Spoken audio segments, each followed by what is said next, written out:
नमस्कार. ठरलं तर मग या मालिकेच्या ट्विस्ट एपिसोडमध्ये आज आपण बघणार आहोत. ठरल्याप्रमाणे अश्विन प्रिया आणि त्याच्या आवडत्या कॅफेच्या बाहेर उभा असतो आणि तन्वीला कॉल करतो. तो कॉलवर म्हणतो, काय ग तन्वी, कुठे राहिलीस, कधी येणार आहेस? यावर तन्वी म्हणते की अरे मैत्रिणींमध्ये गप्पा रंगलेल्या असल्यामुळे मला वेळेचं भानच नाही राहिलं. तू तिथेच थांब, मी 5 ते 10 मिनिटात पोहोचते. प्रिया तशीच तिकडे यायला निघते. पण आता अर्जुनला प्रियावर संशय येतो की प्रिया तर एरवी लवकर येऊन जाते आपल्या ह्या नेहमीच्या स्पॉटला, आज का नाही आली आणि तिला एवढा वेळ का लागतोय? आणि नेमकं अशा कोणत्या 2 मैत्रिणी आहेत की ज्यांच्याशी ती एवढी जीवाभावाने बोलून राहिलेली आहे? अश्विनला हेच प्रश्न सारखे सतावत असतात. शिवाय प्रियाला तिथे पोचायला सुद्धा खूप वेळ लागतो. आणि पोहोचल्यानंतरून तन्वी अगदी घाईघाईत म्हणते की झालं, चल जाऊया. अश्विन म्हणतो की काय ग, कुठे एवढी घाईने निघाली आहेस? थांब ना, आपण कॅफेला जाऊन येऊयात ना. यावर तन्वी म्हणते की अरे घरी जावं लागेल ना, खूप उशीर झालेला आहे आणि रात्र पण झालेली आहे ना आता. हे असं सायंकाळचं बाहेर राहणं बरं नाही. घरी अस्मितासुद्धा आलेली आहे, तेव्हा आता मला घरी घेऊन चल. यावर अश्विनला आणखीनच डाऊट येतो. तो म्हणतो की ठीक आहे, बरं चल. तन्वी आणि अश्विन घरी जातात.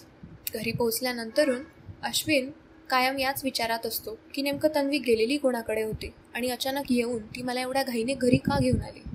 तन्वी असं दाखवते की ती नॉर्मल तिच्या मैत्रिणींनाच भेटायला गेलेली होती. त्यामुळे अश्विन सगळ्यांसमोर काहीही रिॲक्ट न करता जेवण वगैरे करून रूममध्ये निघून जातो. आणि एकीकडे तन्वीला नागराजचा फोन येतो. तो तन्वीला म्हणतो की अगं, हे वेड्यांचं औषध संपत चाललेलं आहे, तू मला कधी मागवून देणार आहेस? यावर तन्वी म्हणते की मी तुला प्रिस्क्रिप्शन टाकेल, तेवढ्या गोळ्या प्लीज आणून घ्याल. यावर नागराज म्हणतो की अगं, तू ज्या मेडिकलवर जाते नेहमी आणायला, तिथे तू जर आणलं तर तुला कोणी परत विचारणार नाही, कारण मेडिकलवाला तुझ्या ओळखीचा झालेला असणार आहे ना. मी जर कुठे गेलो तर लोक मला चार प्रश्न विचारतील, तो मेडिकलवाला माझ्याकडे बघून काय विचार करेल? तेव्हा सायली म्हणते की हो, आता ते पण काम मीच करते.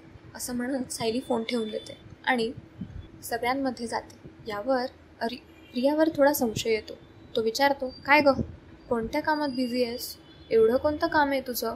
काही केस स्टडी करायला घेतली आहेस का? यावर सायली म्हणते की अरे, ती लोकांच्या आयुष्यांमध्ये काय कमी घालमेल करते का? ती काय केस स्टडीचा अभ्यास करणार आहे? यावर तन्वी त्यांना उत्तर देईल तोपर्यंत पूर्णा आई तिथे येतात. पूर्णा आजी म्हणते, काय रे मुलांनो, तुमची जेवणं झाली नाही का अजून? यावर तन्वी म्हणते की अगं आजी, मी आता जेवायलाच चालले होते, पण ही लोक मला जाऊ देतील तेव्हा ना, परत मला उलट तपासणी करायला उभे राहिले. हे बघ अर्जुन, हे तुझं कोर्ट नाही आहे बरं का, हे पूर्ण आजीचं घर आहे, तेव्हा तुझे हे प्रश्न उत्तरं तू तुझ्या कोर्टात करत जा. यावर अर्जुन आणि सायली हसतात आणि तिथून त्यांच्या रूममध्ये निघून जातात. पूर्ण आजी म्हणते, काय रे अर्जुन, कुठे निघालास? अर्जुन म्हणतो की मी नुकताच ऑफिसमधून आलो आहे, मी फ्रेश होऊन येतो, मग आपण सगळे जेवणासाठी बसू. यावर पूर्ण आजी त्याला होकारार्थी मान हलवते आणि अर्जुन रूममध्ये जातो आणि सायली किचनमध्ये जाते. सायली जेवणाचे ताटं करायला घेते. एकीकडे तन्वी अश्विनला नोटीस करते. अश्विन कुठे आहे? आणि ती तिच्या रूममध्ये जाते. पूर्णाजी म्हणते, काय ग, आता तू पण निघालीस? ती म्हणते की मी अश्विनला बोलवणार, म्हणजे आपण सगळे सोबत जेवायला बसू. यावर पूर्णाई हो म्हणते आणि तन्वी तिच्या रूममध्ये जाते. रूममध्ये गेल्यानंतरून ती अश्विनला एका ठिकाणी निवांत उभं असलेला बघते. आता तिला असं वाटतं की अश्विन शांत आहे, पण अश्विनच्या डोक्यामध्ये खूप विचार चाललेले असतात. आणि तेवढ्यात तन्वी आल्यामुळे अश्विन आणखीनच चिडतो. तो म्हणतो, काय झालं? यावर तन्वी म्हणते की अरे चल ना जेवायला, तू वरती का निघून आलास? चल फ्रेश वगैरे हो आणि आपण लगेच जाऊ. यावर अश्विन म्हणतो की ठीक आहे, तू हो पुढे, मी आलोच. तेवढ्यात तन्वी म्हणते की हो चल, एक काम कर, तू थांब जरा, मी आधी फ्रेश होऊन खाली जाते, मग तू ये. यावर अश्विन होकारार्थी मान हलवतो. सगळं ठरवून झाल्यानंतरून तन्वी बाथरूममध्ये फ्रेश होण्यासाठी जाते. तिचा फोन बेडवरच पडलेला असतो.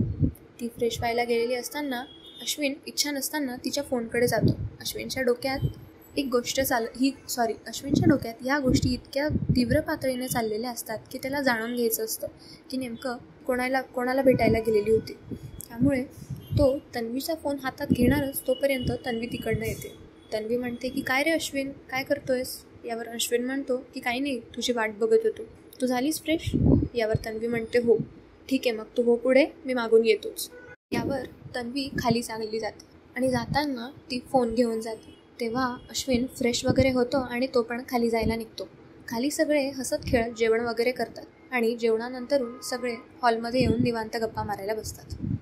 गप्पा मारल्यानंतरून सगळे आपापल्या रूममध्ये गेल्यानंतरून अश्विनला काहीही करून तन्वीचा फोन बघायचा असतो, ज्यामध्ये त्याला कळणार असतं की तन्वी नेमकं कुठे होती. अश्विन आणि तन्वी रूममध्ये आल्यानंतरून अश्विन आता तन्वीच्या झोपण्याची वाट बघत असतो. त्याला असं अस्वस्थ बघून तन्वी मात्र विचार करत असते की हा एवढा अस्वस्थ काय, त्याला कळलं असेल का काही माझ्याबद्दल. पण नाही, त्याला त्याचं कामाचं लोड असेल म्हणून तेवढा टेन्शनमध्ये असेल.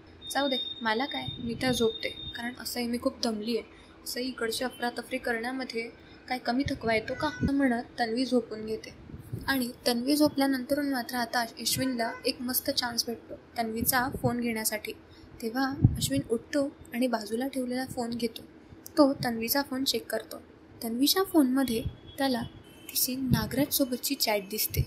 त्याचबरोबर नागराज आणि महिपतचे सारखे झालेले कॉल्स, त्याच्यानंतरून त्यांचे बरेचसे कनेक्शन्स हे त्याला दिसतात. त्याचबरोबर हा विचार करतो की हिच्या कॉल लॉग्समध्ये तन्वी मला बोलून गेलेली होती की ती तिच्या 2 मैत्रिणींना भेटायला जाते. मग अर्थात जर ती तिच्या मैत्रिणींना भेटायला गेली असती तर कॉल लॉग्समध्ये तिच्या 2 मैत्रिणींचं नाव राहिलं असतं. या दोघांचे नंबर्स का डायल दिसत आहे, म्हणजे तन्वी तिच्या मैत्रिणींना भेटायला गेलेली नव्हतीच. तर एरवी तन्वी मैत्रिणींना भेटायला गेली तर ती फोटोज काढते. नेमकं आज चक्क तिने फोटोज काढलेले सुद्धा नाही आहेत. नेमकं विषय काय आहे. अश्विनला तन्वीवर संशय येऊ लागतो आणि पुढे तो बघतो तर जेव्हा तन्वी त्याला हे सांगून गेलेली आहे की मला माझ्या मैत्रिणींना भेटायचं आहे, तेव्हा जे कॉल लॉग्स तो चेक करतो आणि त्याला हे दिसतं की या दोघांचेच कॉल तिथे डायल झालेले आहेत. त्याचबरोबर एका अननोन नंबरवरून आलेले कॉल्स तो बघतो आणि इकडनं पण तन्वीच्या फोनमधून सुद्धा बरेच कॉल्स त्याच नंबरला डायल झालेले त्याला दिसतात आणि ते कॉल्स वेळी अवेळी, रात्री अपरात्री सुद्धा झालेले आहेत. अश्विन विचार करतो की तन्वी अशी कधी कोणाशी बोलत असणार आहे बरं. तेवढ्यात त्याच अननोन नंबरला अश्विन कॉल डायल करतो. कॉल डायल केल्यानंतरून तिकडनं एक मवाली माणूस बोलत असतो. तो म्हणतो, हॅलो, हां बोला मॅडम, काय एवढ्या रात्री कावर आठवण काढली, आज कोणाला उचलायचं आहे. यावर अश्विन हादरतो व पुढे बोलू लागतो की हॅलो. तर तिकडनं तो माणूस बोलतो की अच्छा साहेब तुम्ही आहात का, बोला. यावर तो माणूस पुढे अजून बोलू लागतो, काय साहेब, मागच्या वेळेस तुमचं काम केलं, तुम्ही अजूनपर्यंत आमचं पेमेंट पूर्ण दिलं नाहीत. यावर अश्विन आणखीनच घाबरतो आणि अश्विन म्हणतो, कोणतं काम. अहो, तुम्ही त्या लहान मुलाला उचलायला लावलेलं होतं ना, त्या गोळ्यावालीकडे आपण असतं सोडलं त्या लहान मुलाला आणि नंतरून काय ती गोळ्यावाली कबलून गेली. तुम्ही मला दिलेले पैसे सगळे मी त्या गोळ्यावालीला देऊन दिलेले होते. आता आम्हाला काय, आमचं काय, तुम्ही तर आमचा विचार पण नाही करत आहे. तुमचं काम आम्ही एवढं करावं आणि तुम्ही आमचं पेमेंटसुद्धा देत नाही आहे. ह्यावर अश्विन आणखीनच हादरतो आणि तो बसून घेतो. अश्विन कॉल कट करून देतो आणि आता अश्विनला एक गोष्टीचं सत्य कळू लागतं. ते म्हणजे त्या लहान मुलाला किडनॅप करणारी सायली नसून तन्वीच होती.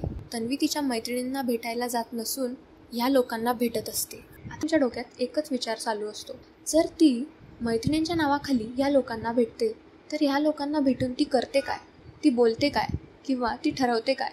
या लहान मुलाचं एवढं मोठं रहस्य जेव्हा अश्विनला कळतं त्यामुळे अश्विनला खूप वाईट वाटत असतं, कारण बिचाऱ्या सायलीला एक रात्र जेलमध्ये राहून यावं लागलं आणि त्यावरून सुद्धा तन्वीने तिला खूप काही ऐकवलं, खूप काही टोमणे मारले. त्यामुळे अश्विनला आता काय करावं ते सुचत नसतं. वाया न घालवता सरळ अर्जुनकडे जातो आणि अर्जुनला सगळ्या गोष्टींचा खुलासा करतो. अश्विनने त्या अननोन नंबरचा कॉल रेकॉर्ड केलेला असतो आणि तोच कॉल रेकॉर्ड अश्विन आता अर्जुनला पाठवत असतो.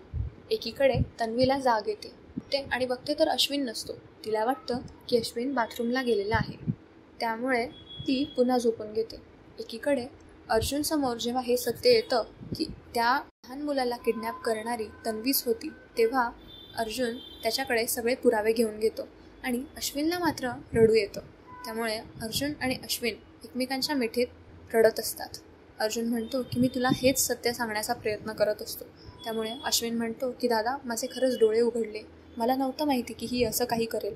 आता अर्जुन अश्विनला सांगतो की हे बघ, तिला जर डाऊट आला तर प्रॉब्लेम होईल, त्यामुळे आता तू तुझ्या रूममध्ये जा, आपण सकाळी बोलू. एकीकडे सायलीला हे सगळं ऐकून खूप वाईट वाटतं.